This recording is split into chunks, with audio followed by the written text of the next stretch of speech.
keseharian Mbak setiap pagi dari jam 5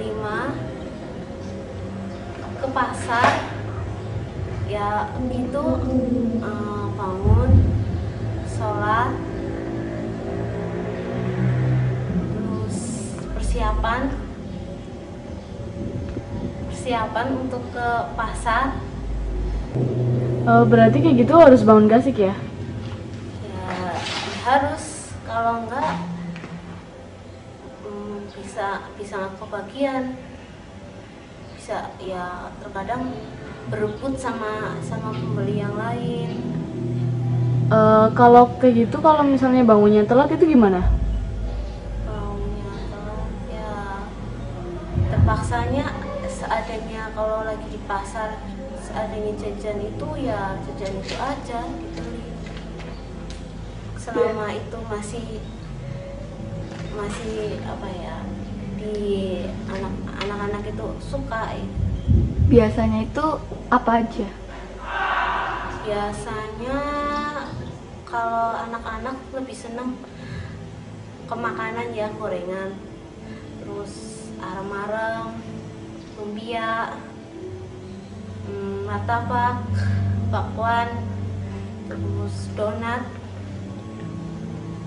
habis itu molen.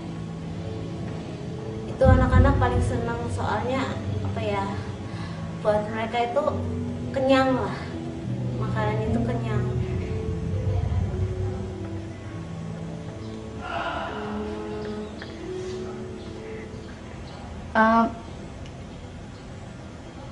Biasanya pedagang yang beli itu banyak apa enggak? Ya banyak, selain Mbak banyak yang beli.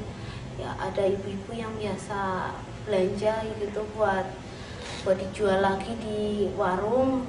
Kadang ada juga bapak kantin sekolahnya Mbak yang jualan juga kebenaran bareng sama Mbak. Tapi ya terkadang Mbak kasihan juga sih sama penjual jajannya. Kasihannya Mbak di lain sisi dia masih bujang, masih jaka lah, masih belum nikah. Terus dia usaha sendiri, nyari untung kecil-kecilan, itu pun nggak seberapa.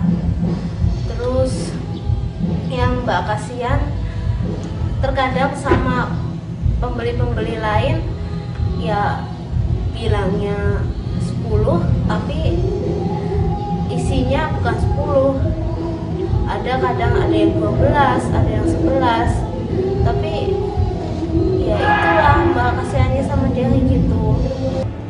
Apa sih motivasi Mbak buat jualan kayak gitu? Motivasi Mbak yang pertama buat ngajarin adik Mbak, motivasi pertama buat ngajarin Mbak, adiknya Mbak, jadi dia tahu cara gimana susahnya orang itu nyari uang, itu dia tahu. Terus kedua, Mbak jadi bisa ngatur uang, Mbak gak boros dalam pemakaian uang. Yang ketiga, Mbak seneng bisa jadi contoh buat adik-adik kelas Mbak, dan alhamdulillah banyak adik-adik Mbak yang coba usaha kayak Mbak, biarpun belum gitu berani, baru kecil-kecilan, tapi Mbak seneng bisa jadi contoh mereka.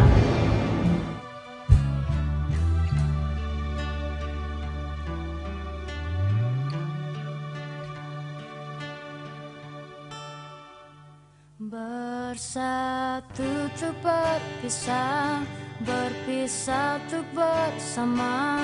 Itulah rasa yang telah kita lewati bersama, menuaikan rasa kerinduan